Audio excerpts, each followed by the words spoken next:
Friends, ರುಚಿ ಪಾಕಶಾಲೆ ಚಾನಲ್ಗೆ ತಮ್ಮೆಲ್ಲರಿಗೂ ಮತ್ತೊಮ್ಮೆ ಸ್ವಾಗತ.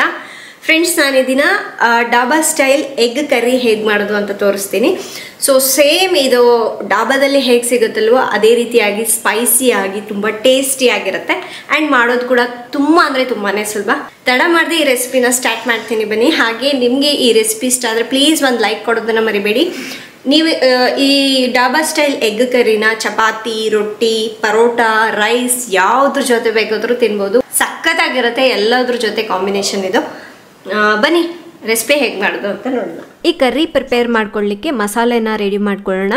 ಒಂದು ಮಿಕ್ಸಿ ಜಾರ್ಗೆ 2 ಇಂಚಿನಷ್ಟು ಚಕ್ಕೆ, 5 ಲವಂಗ, 1.5 ಇಂಚಿನಷ್ಟು ಹಸಿ ಶುಂಠಿನ ಕಟ್ ಮಾಡಿಕೊಂಡು ತಗೊಳ್ಳಿ. ಹಾಗೆ 1 ಏಲಕ್ಕಿ, 1/4 ಟೀ ಸ್ಪೂನಷ್ಟು ಕಾಳುಮೆಣಸು, ಒಂದು 10 ರಿಂದ 12 ಬೆಳ್ಳುಳ್ಳಿ ಹೆಸಲನ್ನ ಸಿಪ್ಪೆ ತೆಗೆದುಬಿಟ್ಟು ಹಾಕ್ಕೊಳ್ಳಿ. ಒಂದು ಅರ್ಧ ಟೀ ಸ್ಪೂನಷ್ಟು ಜೀರಿಗೆ, ಇದಿಷ್ಟು ಒಂದು ಮಿಕ್ಸಿ ಜಾರ್ಗೆ ಹಾಕ್ಕೊಳ್ಳೋಣ. ಒಂದು 2 ಟೀ ಸ್ಪೂನಷ್ಟು ಧನಿಯಾ ಕಾಳು ಅಂದರೆ ಕೊತ್ತಂಬರಿ ಬೀಜ, ಇದನ್ನು ಕೂಡ ಮಿಕ್ಸಿ ಜಾರ್ಗೆ ಹಾಕ್ಕೊಳ್ಳಿ. 1 ಟೀ ಸ್ಪೂನಷ್ಟು ಗಸಗಸೆ, ಒಂದು 8 ರಿಂದ 10 ಗೋಡಂಬಿ ಪೀಸ್ನ ಕೂಡ ಹಾಕಿ ಒಂದ್ಸಲ ನೀರು ಹಾಕ್ತಲೇ ಗ್ರೈಂಡ್ ಮಾಡ್ಕೊಳ್ಳೋಣ. ಇದು ಸ್ವಲ್ಪ ಮೆತ್ತಗಾದ್ಮೇಲೆ ಇದಕ್ಕೆ ಈಗ 1-2 ಟೇಬಲ್ ಸ್ಪೂನಷ್ಟು ನೀರನ್ನ ಹಾಕಿ ಆದಷ್ಟು ನುಣ್ಣಗೆ ರುಬ್ಕೋಬೇಕು. ಈ ರುಬ್ಬಿಟ್ಕೊಂಡಿರುವಂಥ ಮಸಾಲೆನ ಒಂದು ಬೌಲ್ಗೆ ಹಾಕಿ ಸೈಡಿಗೆ ಎತ್ತಿಟ್ಕೊಳ್ಳಿ. ಈಗ ಒಂದು ಪ್ಯಾನ್ನ ಕಾಯ್ಲಿಕ್ಕೆ ಇಟ್ಬಿಟ್ಟು ಅದಕ್ಕೆ 2 ಟೀ ಸ್ಪೂನಷ್ಟು ಎಣ್ಣೆನ ಹಾಕ್ಕೋಬೇಕು. ಎಣ್ಣೆ ಸ್ವಲ್ಪ ಬಿಸಿ ಆದಮೇಲೆ 1/4 ಚಮಚದಷ್ಟು ಅರಿಶಿನ ಪುಡಿ, ಅರ್ಧ ಟೀ ಸ್ಪೂನ್ ಖಾರದ ಪುಡಿ, 1/4 ಟೀ ಸ್ಪೂನಷ್ಟು ಉಪ್ಪನ್ನು ಹಾಕಿ ಚೆನ್ನಾಗಿ ಒಂದ್ಸಲ ಮಿಕ್ಸ್ ಮಾಡ್ಕೋಬೇಕು. ಸೊ ನೀವು ಮೊಟ್ಟೆ ಕರ್ರಿ ಮಾಡುವಾಗ ಈ ರೀತಿ ಫಸ್ಟು ಮೊಟ್ಟೆನ ಉಪ್ಪು, ಖಾರ, ಅರಿಶಿನದಲ್ಲಿ ಒಂದ್ಸಲ ಹುರಿದ್ಬಿಟ್ಟು ನೋಡಿ ಟೇಸ್ಟ್ ಯಾವ ರೀತಿ ಇರುತ್ತೆ ಅಂತ.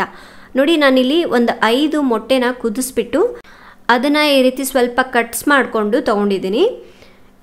ಆದಷ್ಟು ಲೋ ಫ್ಲೇಮ್ನಲ್ಲಿ ಇಟ್ಕೊಂಡೆ ನೀವು ಈ ರೀತಿ ಬೇಯಿಸ್ಕೋಬೇಕು. ಇಲ್ಲ ಅಂತ ಹೇಳಿದ್ರೆ ಖಾರದ ಪುಡಿ ಹಾಕಿದ್ದೀವಲ್ವ, ಅದೆಲ್ಲ ಸೀದ್ಬಿಟ್ಟು ಕಹಿ ಬಂದುಬಿಡುತ್ತೆ. ಚೆನ್ನಾಗಿ ಈ ಉಪ್ಪು ಖಾರದಲ್ಲಿ ಮೊಟ್ಟೆ ಎಲ್ಲ ಬೇಯಿಸ್ಕೊಂಡಾಗಿದೆ ಅಲ್ವಾ, ಒಂದು ಪ್ಲೇಟ್ಗೆ ಎತ್ತಿಟ್ಕೊಳ್ಳೋಣ.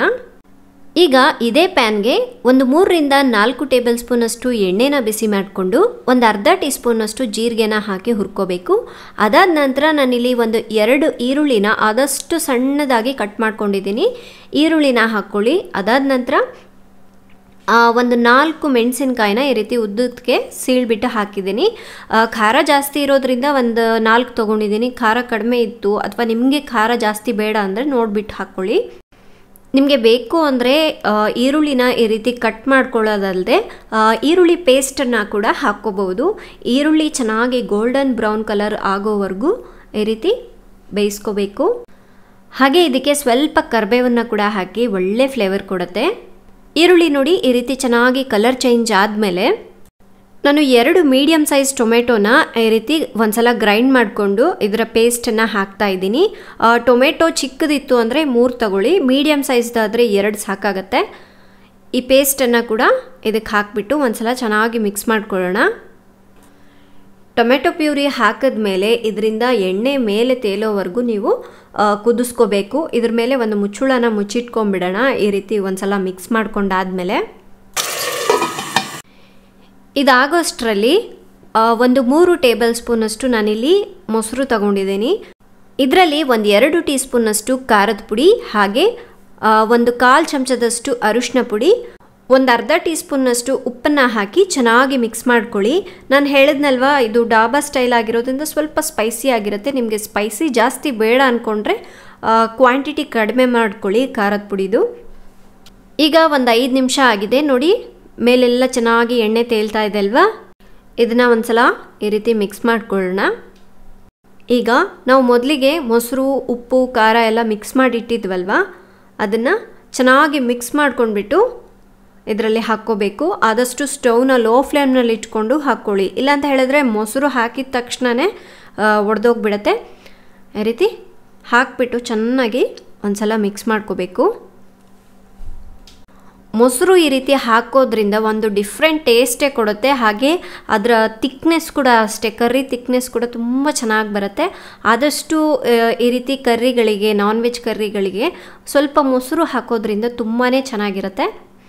ನೋಡಿ ಚೆನ್ನಾಗಿ ಮಿಕ್ಸ್ ಮಾಡ್ಕೊಂಡಾದ್ಮೇಲೆ ನಾವು ಫಸ್ಟಿಗೆ ಮಸಾಲೆನ ರುಬ್ಬಿಟ್ಕೊಂಡಿದ್ವಲ್ವ, ಸೊ ಆ ಮಸಾಲೆನ ಕೂಡ ಈಗ ಹಾಕ್ಕೊಳ್ಳೋಣ. ಹಾಗೆ ಕೆಲವರು ಕಾಯಿ ಇಷ್ಟಪಡ್ತಾರೆ, ಅಂಥವರು ಬೇಕು ಅಂದರೆ ಸ್ವಲ್ಪ ಒಣ ಕೊಬ್ಬರಿನ ಹಾಕ್ಕೊಳ್ಳಿ, ಇನ್ನೂ ಚೆನ್ನಾಗಿರುತ್ತೆ. ಒಂದು 2 ಟೇಬಲ್ ಸ್ಪೂನ್ ಅಷ್ಟು ಹಾಕಿದ್ರೂ ಸಾಕು, ಬಟ್ ನಾನು ಇದಕ್ಕೆ ಹಾಕಿಲ್ಲ. ನಿಮಗೆ ಬೇಕು ಅಂದರೆ ಆ್ಯಡ್ ಮಾಡ್ಕೋಬೋದು. ನೋಡಿ ಚೆನ್ನಾಗಿ ಮಿಕ್ಸ್ ಮಾಡ್ಕೊಂಡ್ಮೇಲೆ ಇದ್ರ ಮೇಲೆ ಮುಚ್ಚಳನ ಮುಚ್ಚಿಡೋಣ. ಒಂದು 2 ನಿಮಿಷ ಲೋ ಫ್ಲೇಮ್ನಲ್ಲಿ ಎಣ್ಣೆ ಮೇಲೆ ತೇಲೋವರೆಗೂ ಇದನ್ನು ಕುದಿಸ್ಬೇಕು. ನೋಡಿ ಒಂದು 2 ಮಿನಿಟ್ಸ್ ಆಗಿದೆ, ನೋಡ್ತಾ ಇದ್ದೀರಲ್ವ ಮೇಲೆಲ್ಲ ಚೆನ್ನಾಗಿ ಎಣ್ಣೆ ತೇಲ್ತಾ ಇದೆ. ಒಂದು ಸಲ ಮಿಕ್ಸ್ ಮಾಡ್ಕೋಬೇಕು. ಈ ರೀತಿ ಒಳ್ಳೆ ಅರೋಮಾ ಬರ್ತಾ ಇದೆ, ಘಮ ಘಮ ಅಂತ ಇದೆ ಮನೆಯೆಲ್ಲ. ಈಗ ಒಂದು ಅರ್ಧದಿಂದ 3/4 ಕಪ್ನಷ್ಟು ನೀರನ್ನ ಹಾಕ್ಕೊಳ್ಳೋಣ. ತೀರಾ ನೀರಾಗಿ ಮಾಡಿಕೊಂಡ್ರೂ ಚೆನ್ನಾಗಿರೋದಿಲ್ಲ ಗ್ರೇವಿ ಎಲ್ಲ, ಸೊ ಇದಕ್ಕಾಗಿ ಒಂದು 3/4 ಕಪ್ನಷ್ಟು ನೀರು ಹಾಕಿದ್ದೀನಿ. ಒಂದು ಸಲ ಚೆನ್ನಾಗಿ ಮಿಕ್ಸ್ ಮಾಡ್ಕೋಬೇಕು. ಈಗ ರೆಡಿ ಮಾಡ್ಕೊಂಡಿರುವಂತಹ ಮೊಟ್ಟೆನ ಹಾಕ್ಕೊಳ್ಳಿ. ಒಂದು ಸಲ ಈ ರೀತಿ ಮಿಕ್ಸ್ ಮಾಡಿಬಿಟ್ಟು ಇದ್ರ ಮೇಲೆ ಮುಚ್ಚಳನ ಮುಚ್ಚಿಡಿ. ಮೀಡಿಯಮ್ ಫ್ಲೇಮ್ನಲ್ಲಿ ಒಂದು 2 ನಿಮಿಷ ಕುದಿಸಿದ್ರೆ ಸಾಕು. ಸೊ ತುಂಬಾ ಸಕ್ಕತ್ತಾಗಿ ಬಂದಿದೆ ಅಲ್ವಾ. ಈ ರೀತಿ ನಿಧಾನಕ್ಕೆ ಮಿಕ್ಸ್ ಮಾಡ್ಕೊಳ್ಳೋಣ. ನೋಡಿ ಕರ್ರಿ ಕನ್ಸಿಸ್ಟೆನ್ಸಿ ಪರ್ಫೆಕ್ಟಾಗಿ ಆಗಿದೆ. ತೀರಾ ನೀರಾಗಿದ್ದರೂ ತಿನ್ನಲಿಕ್ಕೆ ಅಷ್ಟಾಗಿ ಟೇಸ್ಟ್ ಕೊಡೋದಿಲ್ಲ. ಈಗ ಒಂದು 2 ಟೀ ಸ್ಪೂನಷ್ಟು ಕಸೂರಿ ಮೇಥಿನ ಸ್ವಲ್ಪ ಕ್ರಷ್ ಮಾಡಿಬಿಟ್ಟು ಈ ರೀತಿ ಹಾಕ್ಕೊಳ್ಳಿ. ನಾನು ನಾನ್ ವೆಜ್ ಕರ್ರಿಗಳಿಗೆ ಕಸೂರಿ ಮೇಥಿ ಅಂತೂ ಹಾಕೇ ಹಾಕ್ತೀನಿ. ಇದರಿಂದ ಎಕ್ಸ್ಟ್ರಾ ಫ್ಲೇವರ್ ಹಾಗೆ ಎಕ್ಸ್ಟ್ರಾ ಟೇಸ್ಟ್ ಕೊಡುತ್ತೆ. ಒಂದು ಸಲ ಚೆನ್ನಾಗಿ ಮಿಕ್ಸ್ ಮಾಡ್ಕೊಳ್ಳೋಣ. 1 ನಿಮಿಷ ಕುದಿಸ್ಬಿಟ್ಟು ಸ್ಟವ್ನ ಆಫ್ ಮಾಡ್ಕೊಳ್ಳಿ. ಇದ್ರ ಮೇಲೆ ಸ್ವಲ್ಪ ಕೊತ್ತಂಬರಿ ಸೊಪ್ಪನ್ನ ಕಟ್ ಮಾಡಿಕೊಂಡು ಹಾಕ್ಕೊಳ್ಳಿ. ಈಗ ಬಿಸಿ ಬಿಸಿಯಾಗಿ ಡಾಬಾ ಸ್ಟೈಲ್ ಎಗ್ ಕರ್ರಿ ರೆಡಿಯಾಗಿದೆ. ಫ್ರೆಂಡ್ಸ್, ಒಂದು ಸಲ ಈ ಮೆಥಡ್ನಲ್ಲಿ ಟ್ರೈ ಮಾಡಿ ನೋಡಿ. ಮನೆಯಲ್ಲಿರೋರು ಎಲ್ಲರೂ ಇಷ್ಟಪಟ್ಟು ತಿಂತಾರೆ. ಹಾಗೆ ನಿಮ್ಮ ಫೇವ್ರೆಟ್ ರೆಸಿಪಿ ಇದಾಗಿಬಿಡುತ್ತೆ, ಅಷ್ಟೊಂದು ಟೇಸ್ಟಿಯಾಗಿರುತ್ತೆ. ನಿಮಗೆ ಇವತ್ತಿನ ಈ ರೆಸಿಪಿ ಇಷ್ಟ ಆದರೆ ಪ್ಲೀಸ್ ಲೈಕ್ ಮಾಡಿ, ಶೇರ್ ಮಾಡಿ. ನಾಳೆ ಇನ್ನೊಂದು ಹೊಸ ರೆಸಿಪಿಯೊಂದಿಗೆ ಮತ್ತೆ ಸಿಗೋಣ. ಅಲ್ಲಿವರೆಗೂ ಟೇಕ್ ಕೇರ್, ಬಾಯ್.